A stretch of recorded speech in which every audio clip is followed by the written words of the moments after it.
Salut à vous mes chers otaku. Moi c'est Aiko, de la chaîne Parlons Manga. Dans cette vidéo, je vais vous présenter un manga légendaire, il s'agit de Death Note. Alors installe-toi tranquille pendant le générique, et n'oublie pas de t'abonner à la chaîne.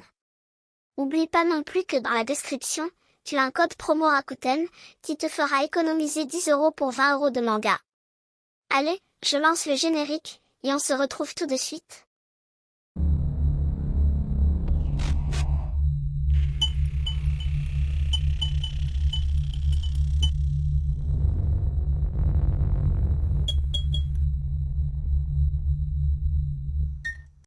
Alors les amis, pour cette vidéo, j'ai fait venir un invité. Salut les gars et salut les guerrières. Alors aujourd'hui, on va parler d'un thème que j'aime bien, Death Note. Tu peux te présenter pour ceux qui te connaissent pas? Donc je me présente, Baldur du 59. Comme ça se dit, je viens du 59, à côté de Valenciennes. Donc aujourd'hui, il m'a fait quelques questions. On n'est pas dans la même pièce comme vous pouvez voir. Il va mettre son avatar juste ici. Et il m'a marqué les questions et je vais y répondre. Vas-y, alors je te laisse poser la première question. Question 1. Est-ce que tu peux nous faire un résumé sans spoil sur l'histoire du manga? Bien sûr, alors ça va être l'histoire de Light Yagami qui un jour va trouver un cahier qui s'appelle le Death Note et ce cahier va lui servir à faire, ça dépend de la vision des personnes, certains diront le mal, certains diront le bien, mais à mes yeux, il va faire le bien pour œuvrer à l'amélioration de l'humanité. Donc sans spoil, je dis à peu près la chose. Désolé, j'ai dû me replacer un petit peu. Je dis la chose, donc voilà. Vas-y, question numéro 2, s'il te plaît. Question 2. Comment as-tu découvert Death Note? Alors, j'ai réussi à avoir ce manga qui est devenu mon top 1 grâce à une personne avec qui je faisais du sport en étant plus jeune. Keaton, si un jour tu passes par là, que tu vois sur ma chaîne ou sur la chaîne de cette personne et que tu te rappelles de moi, bah ouais, c'est le petit jeune qui te mettait une branlée au judo. Pourtant, t'étais plus vieux, tu vois. Ça veut rien dire la taille et l'âge. Alors, voilà comment j'ai connu Death Note grâce à une personne. Et qu'est-ce qui t'a immédiatement captivé dans la série? Alors, qu'est-ce qui m'a capté dans la série? Alors, c'est de... Comment je peux vous dire ça? Ce qui m'a plu dans ce manga, plutôt, parce que pour moi, c'est pas une série, c'est un manga, c'est de comment on peut voir la justice, comment on peut envisager de voir le bien et le mal chez la personne. Et c'est un manga qui permet de beaucoup réfléchir. C'est ce qui m'a beaucoup plu sur ce manga-là, en fait. Alors, question 3. Question 3.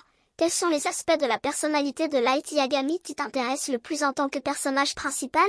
Alors pour moi, ce qui m'intéresse le plus, c'est que pour un adolescent, il a quand même qui a un peu plus réfléchi que les personnages de son âge en fait, et que pour un adolescent, il réfléchit quand même mieux qu'un adulte, parce que certains adultes qui sont dans le manga sont vraiment très limités. Donc ça se voit que pour un surdoué, il sait faire la différence entre le bien et le mal.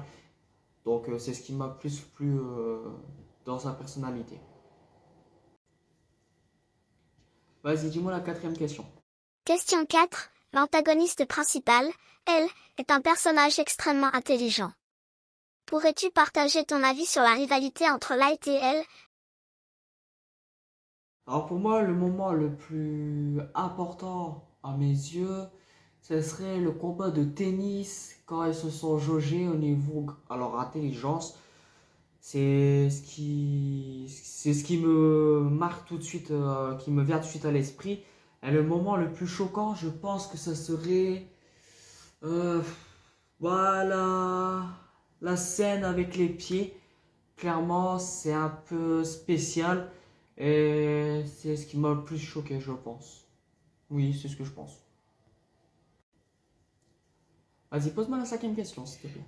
Question 5. Death Note explore des thèmes complexes liés à la justice, au pouvoir et à la moralité. Comment ces thèmes ont-ils influencé ta réflexion personnelle? Alors, sachant que ce manga, je l'ai lu et vu à l'âge de 12 ans, certaines personnes vont dire oui, à 12 ans, on voit pas la même vision des choses que des adultes.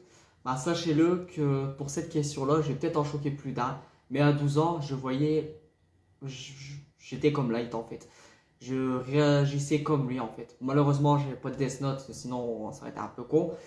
Mais je voyais le même que lui. C'était pour moi, à mes yeux, c'est le même.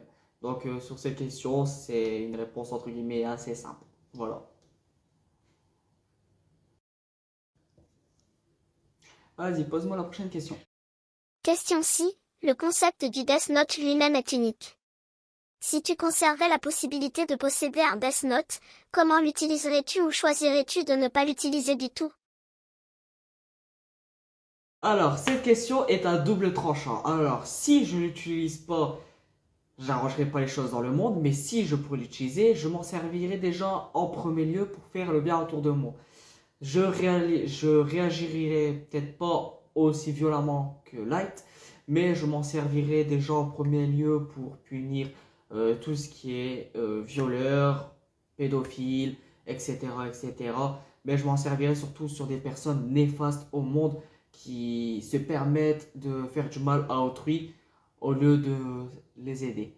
Donc cette question, j'ai donné mes deux points de vue à ce niveau-là. Voilà. Vas-y, question 7 s'il te plaît. Question 7. La série contient de nombreux personnages secondaires, comme Misa Aman et Ayuk. Lequel de ces personnages t'a le plus marqué? Alors, Misa a entre guillemets aidé le personnage principal, Light, excusez-moi, à pouvoir faire évoluer la chose, tandis que Ryuk, c'est celui qui a apporté le Death Note pour que Light s'en sert. Donc, à mes yeux, j'irais plutôt. Ouais, ça se discute, mais Ryuk, parce que je l'aime bien et j'espère un jour en avoir un comme lui. Voilà ma réponse. Vas-y, la prochaine question, s'il te plaît. Question 8. Death Note est également connu pour ses retours de situations inattendues. Pourrais-tu citer un moment particulièrement surprenant de la série qui t'a marqué?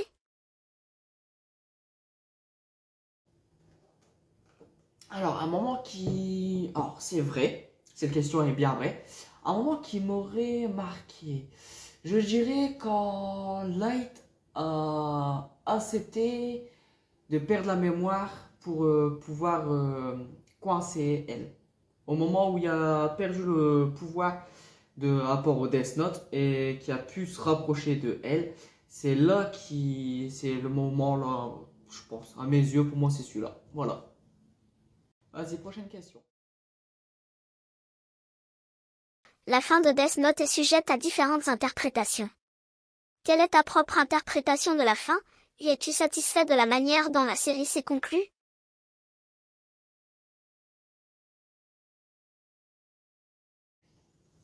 Alors, première partie pour moi, la fin à mes yeux, c'est quand le rival de Light est mort. Pour moi, c'est ça la vraie fin. Sinon, que ce soit le manga, l'anime et le petit film entre guillemets qui est sorti à côté, il existe trois fins.